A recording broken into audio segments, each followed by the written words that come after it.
कहानी बताने जा रहा हूँ। बाबा रिंकू जी मुंबई वाले अपनी कथा में कहते हैं कि जो इंसान भोला है, साऊ है, किसी के साथ छल कपट नहीं करता, वो भगवान के बहुत करीब होता है। भगवान उसकी हर मनोकामना पूरी करते हैं। तो कहानी है एक बहुत ही भोले आदमी की।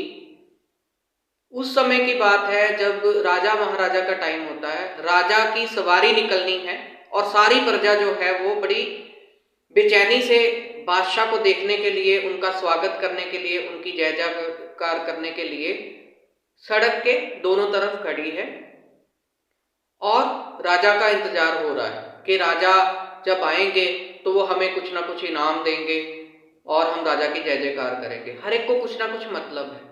पर ये भोला व्यक्ति ये लोगों से पूछता है कि आप लोग क्यों खड़े हो यहाँ पे। तो वो उसको बोलते हैं कि हमारे राज्य के जो महाराजा हैं, जो हमारे मालिक हैं, उनकी जो है वो यात्रा निकलनी है, तो हम उनका इंतजार कर रहे हैं। तो ये भी बड़ी उत्सुकता के साथ उनका इंतजार करने लग जाता है। मन में कोई डिमांड नहीं है कि मैंने बादशाह से ये मांगना है, वो मांगना है। बादशाह की सवारी जब वहां से गुजरती है तो बादशाह लोगों को अशर्फियां और बहुत सारे इनाम जो है वो लोगों को देते हैं। लोग उनकी जय जयकार करते हैं। बट ये भोला व्यक्ति जो है वो बादशाह को सिर्फ एक टकी लगा के, टिकटिकी लगा के बड़े प्यार के साथ उनको देख रहा है और बादशाह तक उस प्यार की वाइब्रेशंस पहुंचती है और उनका ध्यान इस भोले आदमी के ऊपर पड़ता है और वो अपने सैनिकों को कहते हैं कि इस आदमी को मेरे पास लेके आओ। और सैनिक अपने राजा की आज्ञा मान के उस भोले व्यक्ति को राजा के पास लेके आते हैं। बादशाह कहते हैं आपको क्या चाहिए। वो भोला व्यक्ति फिर उनको देखे जा रहा है और बादशाह फिर दोबारा पूछते हैं कि आपको कुछ चाहिए तो आप जो भी मांगोगे मैं दे सकता हूँ। वो भोला व्यक्ति कहता है कि बादशाह मुझे आपके साथ रहना है, मुझे आपका साथ चाहिए। तो बादशाह अपने सैनिकों को कहते हैं कि इस व्यक्ति को मेरे साथ राजमहल में ले जाओ और इसको कोई ना कोई किसी काम पे लगवा देना, जो भी काम ये कर सकता है। तो हम आज से ये राजमहल में ही रहेगा। अब ये भोला व्यक्ति जो है, सैनिक उसको राजमहल में लेके आ जाते हैं और उसको काम देते हैं कि आप हट्टे कट्टे नहीं हो, आप पढ़े लिखे नहीं हो, तो आप अस्तबल में घोड़ों को की केयर करने का काम कर लो। उनका अस्तबल साफ करना, घोड़ों की देखभाल करना, उनको चारा डालना, ये काम करो। वो भोला क्या कहता है, मुझे ये काम नहीं करना। वो सैनिकों को कहता है मैं ये काम नहीं करूंगा। तो सैनिक उसको पूछते हैं फिर क्या करोगे। वो कहता है कि मुझे तो बादशाह के साथ ही रहना है, बादशाह की सेवा करनी है। अब ये बात सैनिक बादशाह को बताते हैं तो बादशाह कहते हैं ठीक है, उसको मेरा सेवक लगा दो।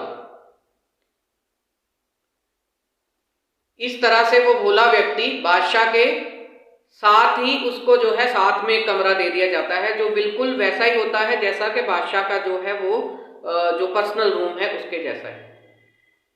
अब शाम के समय उस व्यक्ति के लिए सैनिक बोलते हैं कि चलो भोजन करने के लिए हमारी एक जगह है, जो एम्प्लॉइज हैं वो वहां पे भोजन करते हैं, तो आप खाना खाने चलो। वो फिर जो है वो रोने लगता है कि मैंने ऐसे सैनिकों के साथ या बाकी के वर्कर के साथ खाना नहीं करना।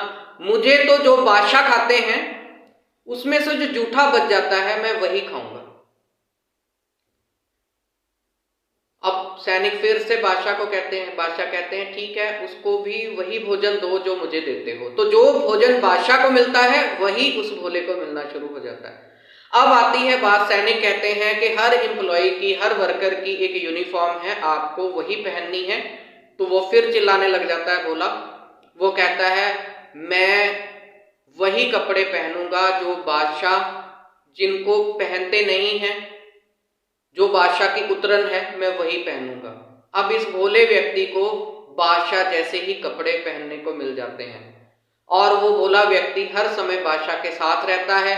बादशाह जैसे वस्त्र पहन के वो उनके साथ रहता है, बादशाह जैसा खाना खाते हैं वैसा ही खाना उसको मिलता है और लोग जैसे बादशाह का सत्कार करते हैं उसी तरह से उसको भी सत्कार मिलने लग जाता है।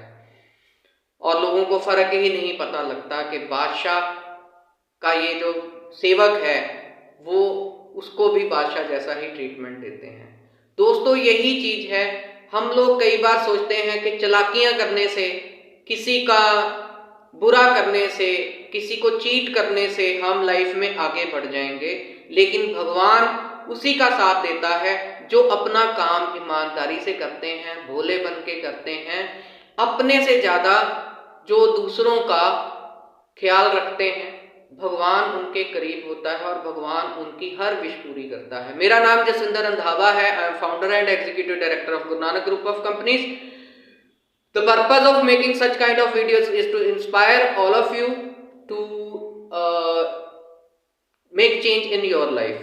So you can like our videos, you can subscribe our channels on Facebook, YouTube, Insta, and you can get inspired from us. Thank you very much.